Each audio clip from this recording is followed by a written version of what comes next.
Bonjour Jessica. Bonjour Guy. Je propose que nous passions à la pratique avec Copilot, peut-être revoir un petit peu l'art du prompt sur Copilot. Tout à fait.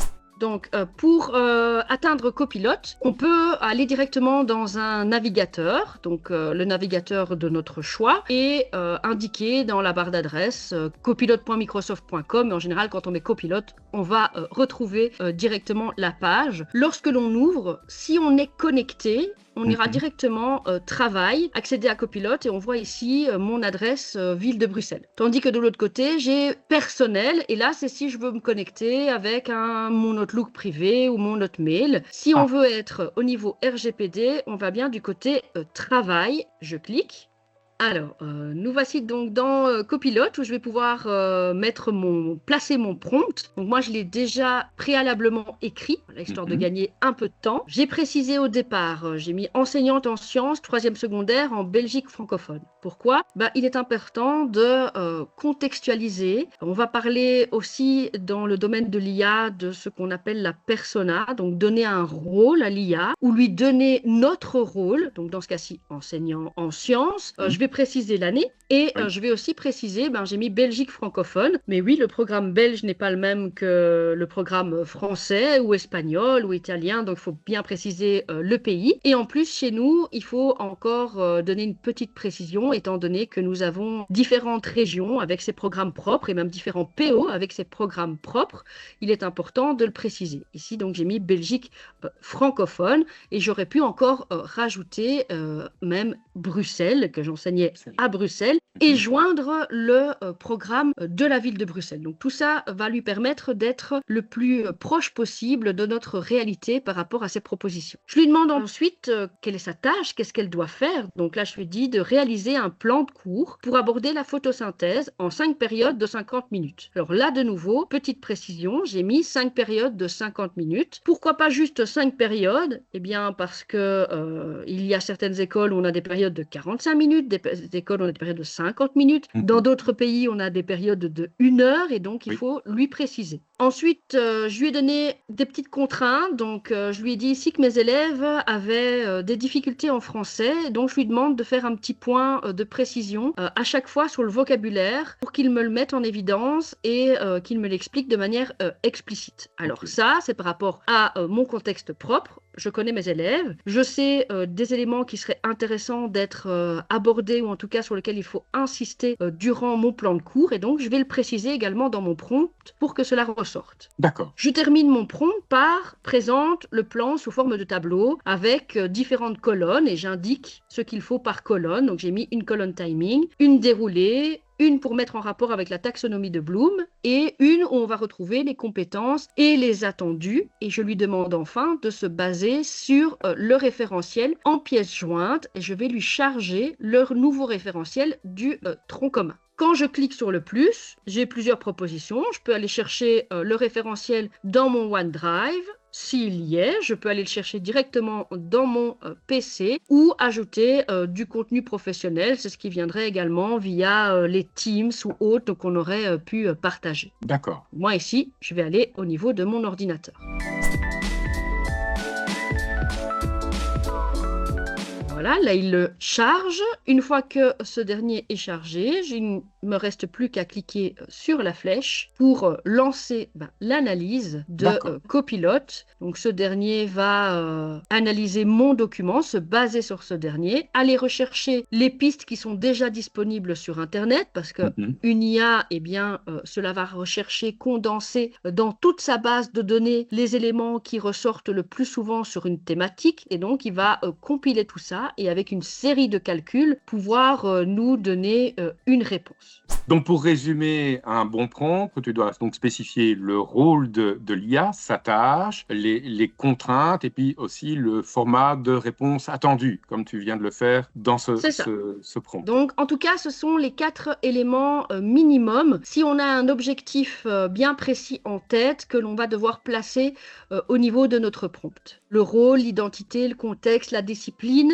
Voilà, pour qu'ils puissent vraiment cerner la situation, la tâche, l'objectif, est-ce que ce serait rédiger un QCM? Si c'est le cas, combien de questions? Est-ce que j'ai des questions avec un seul choix multiple ou c'est des questions à plusieurs choix corrects? Donc, à voir. Est-ce qu'il a des contraintes? Est-ce qu'on a un temps? Est-ce que, comme moi, le public peut-être a des difficultés en français, donc il faut le préciser? Est-ce qu'il y a un programme dans lequel il doit aller rechercher ou est-ce qu'on peut charger notre cours et il doit se baser sur notre cours, un niveau de difficulté aussi, donc tout ça il faut préciser un maximum, et aussi le format de réponse attendu. Donc comment est-ce qu'on veut obtenir notre résultat sous forme de texte, de tableau, de bullet point, sous forme déjà de documents qu'on pourrait exporter, donc peut-être un Excel ou un PDF ou encore autre chose, tout ça il va falloir lui préciser. Donc ça c'est ce qu'il faut en tout cas un minimum retenir pour rédiger son prompt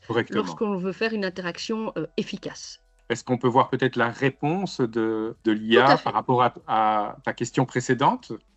Voilà, le temps de chercher la page. Donc, en général, vous allez toujours avoir un merci ou autre parce que l'IA est programmée pour être bienveillante. Donc, c'est toujours par là qu'elle va commencer. Elle fait, dans ce cas-ci, pour Copilot, il fait un petit rappel de sa tâche. Je peux lire et voir que ça correspond. Et puis, je vais retrouver en dessous, finalement, mon fameux plan de cours avec mes colonnes demandées et bien spécifiées. Je vois en période 1 l'introduction. Et si je regarde bien au niveau du déroulé de la séance, il me met à chaque fois un plan, un petit point sur le vocabulaire comme tu l'as demandé, que je devrais exploiter avec les élèves, comme j'avais demandé. Il me met également le niveau taxonomique de Bloom. Donc ici, ce serait se souvenir. Enfin, c'est la période 1, donc c'est un rappel. Et là, les compétences et les attendus qui correspondent au référentiel de sciences. Il est important de relire. Voilà, il y a des choses qui vont peut-être nous convenir, des éléments qui nous conviennent moins, mais c'est vraiment l'idée d'avoir un assistant. Donc, on a une base sur laquelle on va pouvoir s'appuyer pour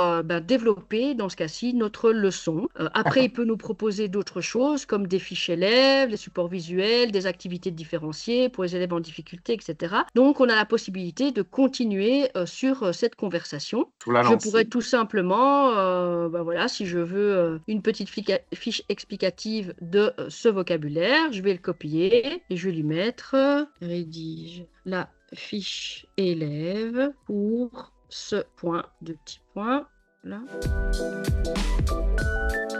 Voilà, donc j'ai repris le point, et donc il me met ceci. Voici une fiche élève claire et adaptée pour expliquer le vocabulaire scientifique suivant. Protocole, variable, témoin, hypothèse. Donc il me met, fiche élève, le protocole, ce qu'est un protocole, et alors il me l'illustre. Pour tester si une plante pousse mieux avec de la musique, le protocole pourrait être choisir 2 plantes identiques, mettre une plante avec de la musique, l'autre sans, mesurer leur croissance chaque jour pendant 2 semaines. Donc c'est intéressant, il explique et en plus il donne des exemples. Et donc là, on est dans un outil RGPD, OK, ça veut dire que si je mets par exemple, j'analyse, je ne sais pas moi, des évaluations avec le nom de mes élèves, ça n'est pas trop grave, on est protégé par la licence éducation dans Copilot.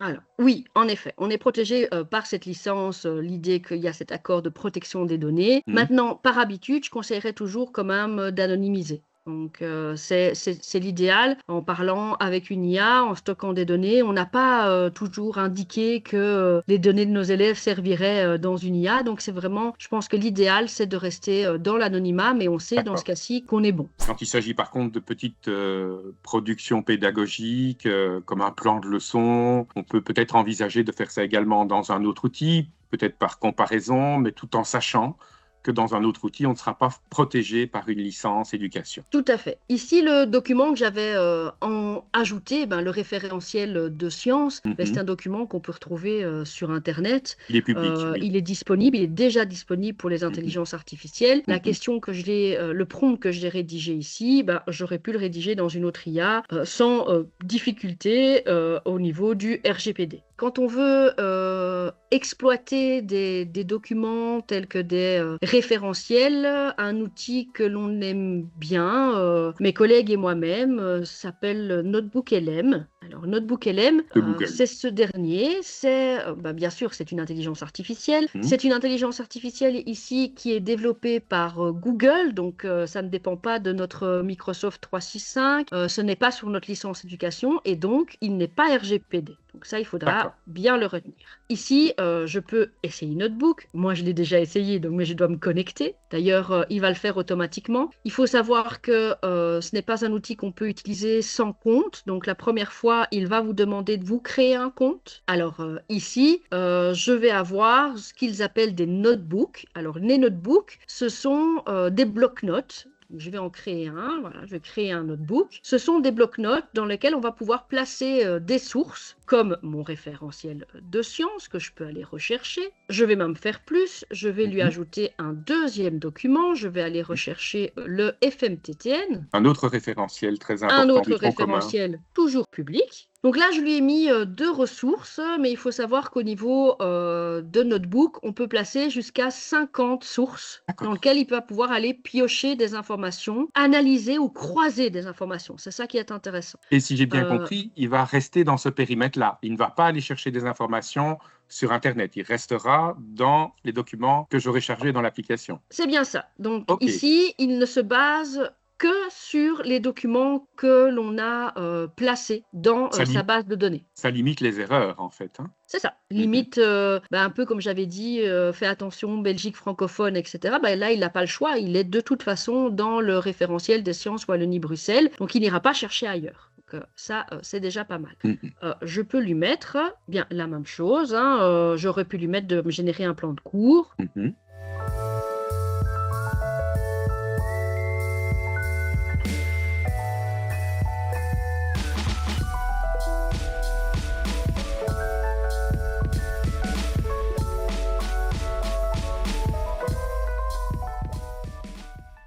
Là, il génère. Donc, plan de cours, la photosynthèse, 3e secondaire, objectif et contenu d'apprentissage. Là, il me fait le lien avec le référentiel de sciences. L'étude de la photosynthèse s'inscrit dans le champ de la biologie et plus spécifiquement dans la thématique de la nutrition chez les plantes vertes. Alors, on voit ici qu'il y a un petit 4, un petit 5 à côté des différents éléments. Ce qui est intéressant dans Notebook, pour ce travail sur des référentiels ou sur des circulaires ou sur des règlements, c'est que quand je clique sur ce petit numéro, eh bien, il va me ramener dans ma ressource à l'endroit où il a été chercher les informations. D'accord. Donc ça, c'est vraiment intéressant pour être sûr que il ne soit pas à côté. Donc ici, je peux continuer. Voilà, il me met les savoirs. Les élèves doivent acquérir les savoirs suivants en biologie. Donc il me met tous les éléments qui doivent être abordés. Au niveau des savoir-faire, le protocole, suivre un protocole, recueillir des informations, modélisation, etc. Les attendus, toujours bien explicités avec ce que j'ai besoin. L'étude de la photosynthèse, encore, il va me spécifier, ça contribue également aux visées transversales. Dans le domaine 7, ce sont des visées qui sont également repris dans ce référentiel. Il me fait de même avec le FMTT, donc je vois que je peux aller rechercher toutes les informations sur mes 2 référentiels. Et puis, j'ai ma petite séquence avec mon plan de cours, phase 1, questionnement, hypothèse, l'explication et les attendus et compétences visées en lien avec cette phase 1. D'accord. Je vois aussi qu'il y a un studio sur le volet de droite. Tout à fait. Avec des petits raccourcis. Au niveau de Notebook LM, on a ce qu'ils appellent le studio. Dans le studio, on va retrouver notamment la possibilité de faire des résumés audio. Alors là, je vais peut-être pas en faire un sur le FMTTN ou le référentiel sciences, mais ça pourrait être intéressant de faire un résumé audio sur une thématique. Je peux aller chercher un texte sur la photosynthèse. Guy, je propose de le faire. Cette fois-ci avec différents documents sur la photosynthèse. Et puis, je lui demanderai de me faire un petit résumé. Audio. Oui. Ou vidéo, parce que je vois qu'il y a également vidéo, un bouton tout à pour fait. faire un résumé vidéo. Et bien, toujours sur cette photosynthèse, donc ce qui est intéressant, c'est que je peux rajouter dans mon bloc-notes, étant donné qu'il va toujours parler de sciences. Donc, je vais rechercher des ressources. Alors, j'ai été chercher un cours qui est disponible en ligne, un cours belge de biologie en 3e, et une ressource qui est développée par l'ASBL Hypothèse, qui est une ASBL qui se situe à Liège et qui parle également de la la photosynthèse, donc je la charge aussi. Alors, je Oui, peux je vois. sélectionner dans mes sources les Voilà, éléments sur lesquels je voudrais qu'il travaille. Donc, moi, je veux qu'il se concentre dans ce cas-ci sur pour le les deux cours. leçons, oui, Voilà. d'accord. Et pas sur les référentiels. Et pas sur les référentiels dans ce cas-ci. Alors, je vais cliquer sur le petit crayon du résumé audio. Voilà.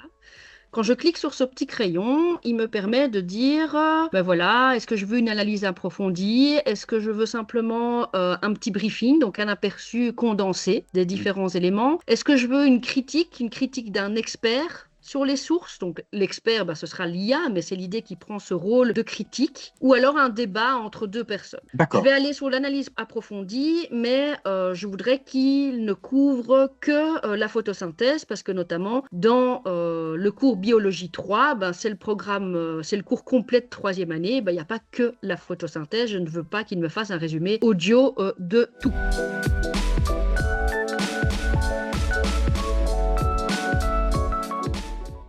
Donc voilà. Là, je vais lui demander donc de générer et on le voit ici, hein, la génération du résumé audio est en cours, donc le temps qu'il analyse tous ces documents. Et alors après, on aura donc une explication à deux voix. Donc dans D'accord. ce cas-ci, j'aurai deux intervenants D'accord. et ils vont discuter sur le sujet demandé. Ici, la photosynthèse, mais ça pourrait Ok. être un peu de tout. Ça peut être intéressant pour des enseignants, notamment pour avoir des petits savoirs écoutés. Mhm. Ça peut être bien. On n'a pas toujours des savoirs écoutés sur un sujet donné, un sujet d'actualité qui pourrait être Oui. intéressant pour les élèves. Donc, on peut lui demander de générer un résumé audio et faire un savoir écouter.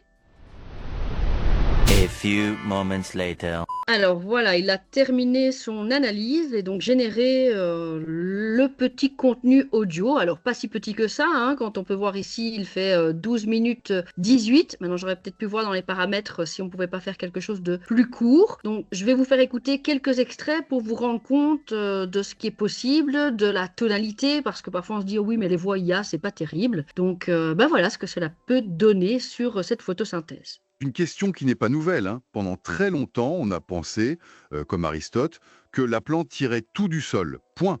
Logique, en apparence.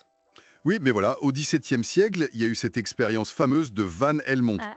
Très simple, mais révélatrice. Il a pesé un jeune saule et la terre de son pot. Puis, il l'a arrosé pendant 5 ans.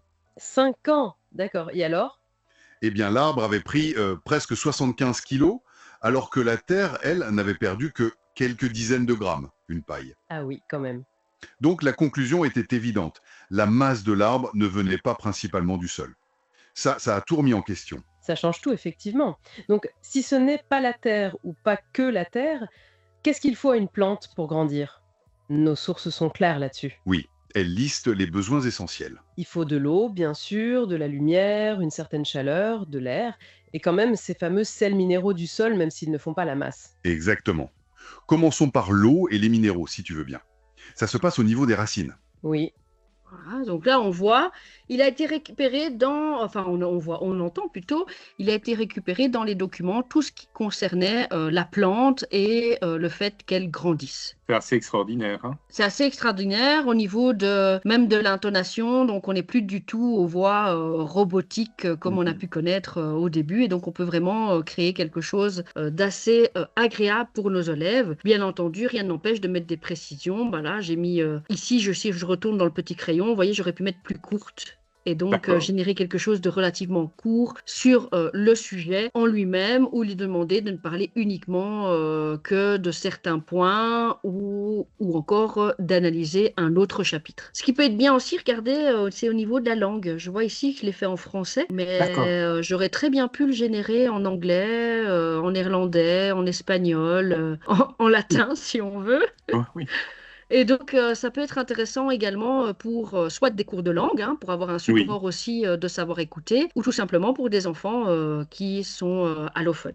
Eh bien, merci Jessica. Nous voilà maintenant mieux informés sur les outils où nous sommes protégés par notre licence éducation et d'autres outils qui sont tout à fait valables, mais où il faut faire donc bien attention à ces données. Merci beaucoup et à très bientôt pour un prochain tuto, très À très certainement. bientôt, avec À très plaisir. bientôt.